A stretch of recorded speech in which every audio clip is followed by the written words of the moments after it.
Mesdames, Messieurs, bonsoir. Deux des trois fournisseurs de télécommunications aux Seychelles, RTL Seychelles et Cable & Wireless Seychelles, ont réagi à l'arrivée de Starlink dans le pays, affirmant qu'ils accueillent favorablement cette nouvelle concurrence sur le marché. Le responsable de la communication près d'RTL Seychelles, Jude Valmont, a déclaré que l'entrée de Starlink représente une opportunité pour l'entreprise de continuer à renforcer la qualité de ses services. Il a indiqué qu'RTL investit déjà de manière importante dans l'amélioration de son réseau et que ces efforts vont se poursuivre afin de répondre aux besoins des consommateurs. De son côté, la responsable juridique des risques et de la conformité chez Cable & Wireless Seychelles, Caroline de Comarmont, a affirmé que l'entreprise accueille une concurrence équitable et équilibrée et qu'une concurrence saine favorise l'innovation et encourage les investisseurs. La Cour suprême a reporté à la semaine prochaine l'examen de l'affaire opposant la Commission des droits de l'homme et le bureau de l'Ombudsman à la commission d'enquête sur les émeutes survenues à la prison de Montagne-Posée. Le renvoi a été accordé à la demande de la commission d'enquête qui a indiqué avoir besoin de temps supplémentaire afin d'attendre le retour au pays de l'un de ses commissaires Vic Tiran. Selon la commission, la signature de M. Tiran est nécessaire sur certains documents qui doivent être soumis à la Cour dans le cadre de la procédure. À noter, la Commission des droits de l'homme et le bureau de l'Ombudsman contestent les diffusions en direct des audiences de la commission d'enquête.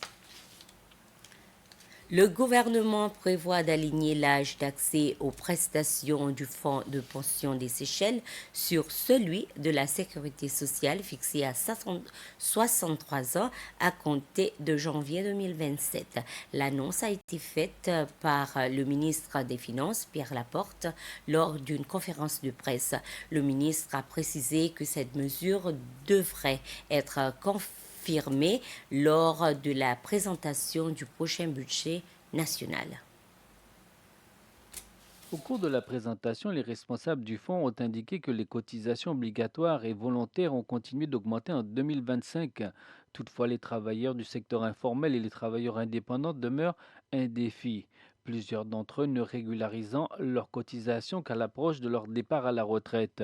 Le fonds de pension a également enregistré de bonnes performances financières au cours de l'année grâce aux dividendes reçus de plusieurs entreprises locales et internationales, notamment Seychelles Breeze, Sakos, MCB, Cable & Wireless Seychelles et Central Common Cold Storage. Les responsables ont toutefois rappelé que certains investissements n'ont pas produit les résultats escomptés.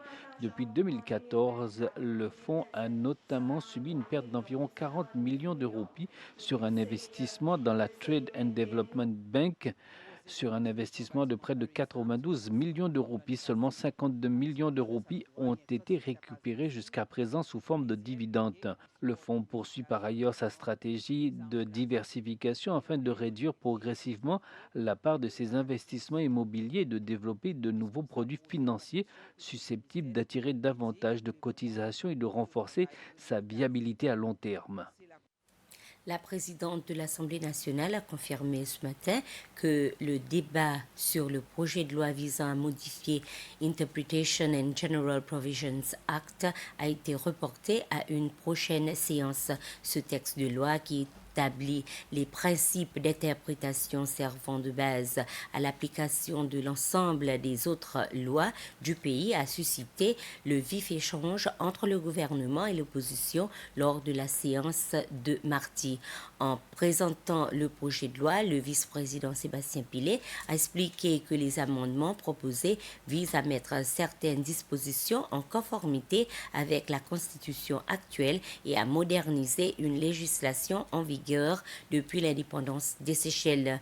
De son côté, les députés du LDS ont soutenu que la majorité des modifications proposées figurent déjà dans d'autres lois. Les élus de l'opposition ont alors quitté l'hémicycle.